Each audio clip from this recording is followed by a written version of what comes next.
গুৱাহাটী মহানগৰীৰ ৰাজপথত মৰণ ফান্দ যিকোনো মুহূৰ্ততেই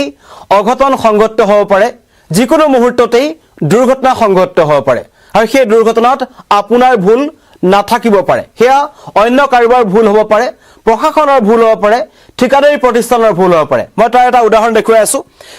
গুৱাহাটী মহানগৰী যি উত্তৰপূৰ্বাঞ্চলৰ দুৱাৰমুখ বুলি কোৱা হয় তাৰ ফাঁচী বজাৰ আটাইতকৈ ব্যস্ত এলেকা এটো হৈছে ফাঁচী বজাৰ আৰু ফাঁচী বজাৰ ৰাজপথত এইদৰে গ্ৰীণ বাছ এখন যি পানীৰ পাইপ ফুনিবলৈ যি গাত ফুটা হৈছিল সেই গাতত কিন্তু এইদৰে গ্ৰীণ বাছখন লাগি ধৰিছে আৰু তাৰ পাছত প্ৰায় 1 কিলোমিটাৰ জোৰা তীব্ৰ যানজট এয়া হৈছে গুৱাহাটী মহানগৰীৰ দৃশ্য এইদৰে প্ৰশাসনে পাছৰ পৰ্যায়ত ক্ৰেং আনি টানি এই বাছখন উলিয়াব লগা হৈছে এটা প্ৰশ্ন হৈছে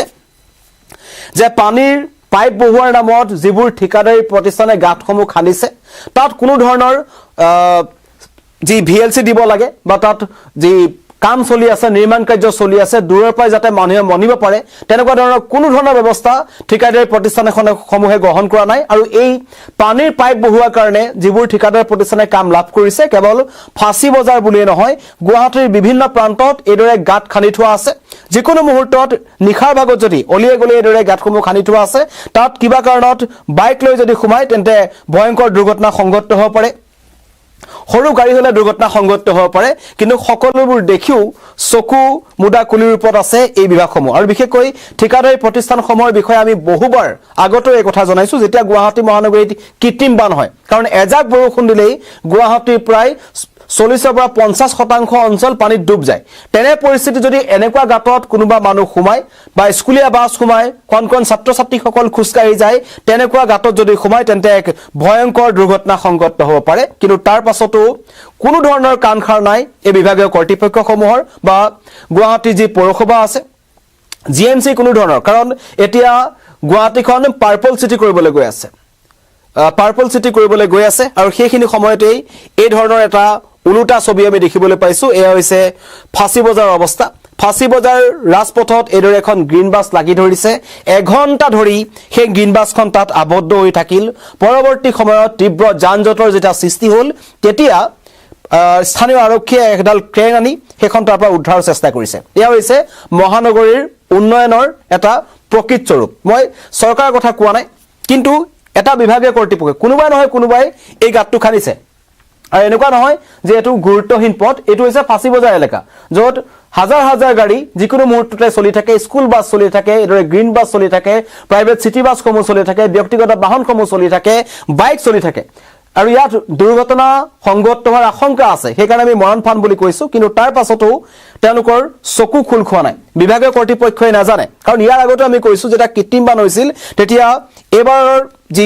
হেউটেকৈ যেটো বান হ'ল তাত 4 জন লোকৰ মৃত্যু হৈছে ইয়াৰ আগতেও স্কুলীয়া ছাত্ৰ ছাত্ৰীসকলক এই যি উন্মুক্ত নলাসমূহ আছে নলাসমূহ বন্ধ কৰাৰ দায়িত্ব গ্ৰহণ কৰিছিল জিএমচিয়ে যেটো তেওঁলোকে নিজে কৈছিল যে আমি ইয়াৰ দায়িত্ব ল'ম আৰু অতি শীঘ্ৰেই গুৱাহাটীত যিমান উন্মুক্ত নলা আছে হোলসমূহ আছে ড্ৰেইনসমূহ আছে চিনাক্ত কৰা হ'ব আৰু সেইবোৰৰ ওপৰত স্লেব দিয়াৰ ব্যৱস্থা কৰা হ'ব কিন্তু সকলো ফুটুকাৰ ফেনত পৰিণত হ'ল অন্য নালাগে নিৰ্মাণ কাৰ্য চলি থকা অঞ্চলসমূহতো এতিয়া এই ধৰণৰ বেমেজালি দেখিবলৈ পোৱা গৈছে গুৱাহাটী মহানগৰীৰ ফাঁচী বজাৰৰ মূল ৰাস্তাত এদৰে খান্দি থোৱা আছে আৰু সেই খান্দি থোৱা গাঁতত এখন গ্ৰীণ বাছ সোমাইছে আৰু 2 কিলোমিটাৰ পৰ্যন্ত তীব্ৰ যানজটৰ সৃষ্টি হৈছে মানুহে হাহাকাৰ কৰিব লগা হৈছে সেই পথটোৰেই অত্যন্ত ব্যস্ত পথ কিছু আগলৈ গলে আমি ভৰলুমুখ পাম ভৰলুমুখৰ পৰা কিছু আগলৈ গলে ভূতনাথৰ পৰা কিছু আগত যদি যাওঁ কালিবাৰী য'ত হেদিনাখন গছপুৰে গৰাকী ছাত্ৰীৰ মৃত্যু হ'ল এইদৰে য'তে ত'তে এতিয়া মহানগৰীত মৰণ ফান্দ আছে মই এইকাৰণে প্ৰথমতে ক'ব বিচাৰিছো গুৱাহাটী মহানগৰীত এতিয়া এখোজ দিয়াৰ সময়তে মানুহে চিন্তা কৰিব লগা হৈছে কাৰণ আপোনাৰ ভুল নাথাকিলেও আপোনাৰ অঘটন ঘটিব পাৰে এই যি বাছখন লাগি ৰৈছে এখন ডাঙৰ বাছ ইয়াত যদি এখন সৰু বাইক বা অটো এনেকুৱা ধৰণৰ নিখাৰ ভাগত জুনে এই ৰাস্তাটোত গাঁত খান্দিছে বুলি গম নাপায় তেনেকুৱা মানুহ যদি আহা কৰে তেন্তে যিকোনো মুহূৰ্তত অঘটন সংঘটিত হ'ব পাৰে আৰু গুৱাহাটীৰ প্ৰায়বোৰ অঞ্চলতেই এনেকুৱা ধৰণৰ গাঁতসমূহ খন্দা আছে জাইকাই খান্দিছে বিভিন্ন ধৰণৰ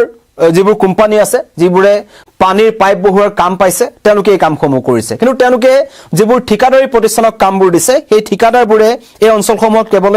শ্ৰমিকসকলক পঠিয়াই দিয়ে শ্ৰমিকসকলে নিজৰ কাম কৰি তাৰ পৰা আঁতৰি যায় আৰু তেওঁলোকে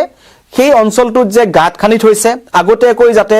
দূৰৰ পৰা যাতে গাড়ী চালকে গম পায় পথচাৰীয়ে গম পায় তাৰ কাৰণে কোনো সংকেতৰ ব্যৱস্থা তেওঁলোকে নকৰে যেটো আটাইতকৈ ডাঙৰ সমস্যা মই পুনৰবাৰ কৈছো যেবোৰ উন্মুক্ত হল আছে কাৰণ মানুহে যদি তাত বেৰি থোৱা দেখে তেন্তে দূৰৰ পৰা মানুহে গম পাব যে তাত কিবা এটা খন্দা আছে সেই কাৰণে সেই পথেদি তেওঁলোকে নাযাব কিন্তু এওঁলোকে খান্দি সেই কামটো নকৰে তেওঁলোকে উন্মুক্ত অৱস্থাত সেইবোৰ পেলাই থৈ গুচি যায় আৰু পৰৱৰ্তী সময়ত সাধাৰণ মানুহৰ এই ধৰণৰ এটা ভয়ংকৰ পৰিস্থিতিৰ সন্মুখীন হ'ব লগা হয় আৰু এটো একেবাৰে নতুন ঘটনা নহয় মই পুনৰবাৰ কৈছো নিখা পানীৰ পাইপ মেৰামতিৰ বাবে গাঁত খান্দি বুকাৰে পুতি থৈ গুচি গৈছিল আৰু যাৰ ফলত এয়া ভয়ংকৰ ঘটনা এখন গ্ৰীণ বাছ প্ৰায়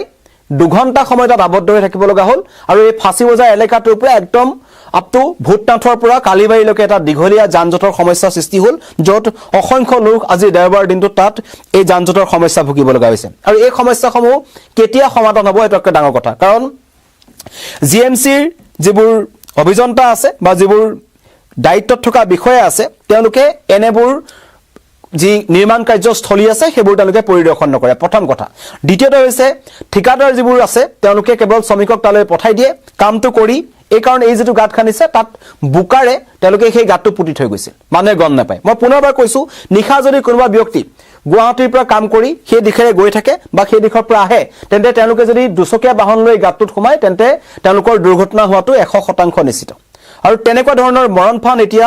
ফাঁচি বজাৰ মূল ৰাজপথত আমি দেখিবলৈ পাইছো প্ৰশাসনৰ ফালৰ পৰা কি ব্যৱস্থা গ্ৰহণ কৰে আমি দৃষ্টিগোচৰ কৰিছো পুনৰবাৰ জনাইছো যে এজাক বৰষুণ আহিলেই গুৱাহাটীখন ডুব যায় তেনে পৰিস্থিতিত এনেকুৱা হাজাৰ হাজাৰ গাঁত কিন্তু আজিৰ তাৰিখত গুৱাহাটীৰ প্ৰত্যেকটো পথ উপপথত আছে আৰু বাৰম্বাৰ আমি নিউজ 18 অসম নৰ্থ ইষ্টৰ ফালৰ পৰা বাতৰি সম্প্ৰচাৰ কৰি থকাৰ পাছতো কেৱল আশ্বাস প্ৰদান কৰিছে জিএমচি যে আমি এই হলসমূহ বন্ধ কৰিম স্লেপৰ ব্যৱস্থা কৰিম য'ত য'ত নিৰ্মাণ কাৰ্য চলি আছে তাত সংকেতৰ ব্যৱস্থা কৰিম বা আগতেকৈ যাতে মানুহে বুজি পায় তেনেকুৱা ধৰণৰ এটা ব্যৱস্থা কৰিম দূৰৰ পৰা দেখিলে যাতে মানুহ সতৰ্ক হয় কিন্তু সকলো কেৱল ফুটুকাৰ ফেনত পৰিণত হৈছে এতিয়া কোৱা হৈছে আমাৰ যি দিছপুৰৰ যি নতুনকৈ বিধায়ক আছে পদুত বৰদলৈ তেওঁ কৈছে দেৱতায়ো গুৱাহাটীখন চাব ওপৰৰ পৰা ইমান ধুনীয়া তেওঁলোকে বনাব এখন নতুন চিটিৰ পৰা গম পোৱা যাব পাৰ্পল চিটি কৰিবলৈ তেওঁলোকে চেষ্টা কৰি আছে আৰু এইখিনি সময়ত ওপৰৰ পৰা যদি খৰগৰ দেৱতা এইবোৰ দৃশ্য দেখে তেন্তে অতি লাজৰ কথা হ'ব আৰু সেই কাৰণে চৰকাৰ বা মহানগৰ যি উন্নয়ন বিভাগটো আছে আৰু তেওঁলোকে যাতে এই বস্তুসমূহৰ ওপৰত নজৰ দিয়ে আৰু বিশেষকৈ জিএমচি পাৰিষদ সকল আছে বা এই অঞ্চলৰ যিসমূহ দায়িত্বত থকা জিএমচি বিষয়ববীয়াসকল আছে অভিযন্তাসকল আছে আৰু কোনটো ঠিকাদাৰ প্ৰতিষ্ঠানক তেওঁলোকে কাম দিছে কোনে খান্দিছে জাইকাই খান্দিছে নে অন্য কোনোবা কোম্পানীয়ে খান্দিছে সেইবোৰ তাৰ তদন্ত কৰিব লাগে আৰু যিবোৰ বিষয় আছে যিসকলৰ দায়িত্বত এই নলা নিৰ্মাণৰ কাম কৰা হৈছিল বা পাইপ পুটাৰ কাম কৰা হৈছিল তেওঁলোকক জবাবদিহি কৰিব লাগে অন্যথা গুৱাহাটীত আৰু বহু সাধাৰণ লোকৰ প্ৰাণ যাব এতিয়ালৈকে বহু লোকৰ প্ৰাণ গৈছে কেতিয়াবা বানপানীত যি উন্মুক্ত পদপথৰ যি স্লেপ আছে তাত সোমাই এজন শিশুৰ মৃত্যু হৈছিল তাৰ পিছত জাপৰি ৰোগত এবাৰ উন্মুক্ত এটা ট্ৰেন্সফৰ্মাৰত লাগি এজন যুৱকৰ মৃত্যু হ'ল তেনেকুৱা বহু ঘটনা আছে গোৱালচালাত সেইদিনাখন এগৰাকী মানুহৰ মৃত্যু হৈছে বশিষ্ঠৰ ভৰলু বাহিনী নৈত এজনৰ মৃতদেহ উদ্ধাৰ কৰা হ'ল তেওঁলোক কেনেকৈ গাঁতত পৰিল সেই গাঁতসমূহ কোনে খান্দিছিল কি কাৰণত সেই গাঁতসমূহ পুতা নহ'ল কি কাৰণত জিএমচিৰ দৰে গুৱাহাটী যি পৌৰ নিগম আছে তেওঁলোকে কিয় তেওঁলোকৰ সেই যি ৱাৰ্ডসমূহ আছে ৱাৰ্ডসমূহত কিমান উন্মুক্ত ৱাৰ্ড যিবোৰ নলা আছে তাত কিমানখন স্লেব দিবলৈ আছে তেওঁলোকে কিয় চিনাক্ত নকৰে তেওঁলোকৰ কৰ্মচাৰীৰ সংখ্যা কম নে অন্য কিবা অসুবিধা আছে সেইবোৰ তেওঁলোকে চৰকাৰক ক'ব লাগে আৰু এই যি মহানগৰবাসীৰ যি মৰণফান আছে কাৰণ মহানগৰখন এতিয়া বিভিন্ন দিশৰ পৰা সুৰক্ষিত নহয় ঘাইপথৰ আপুনি ৰাজপথত খোজকাঢ়ি গ'লে আপোনাৰ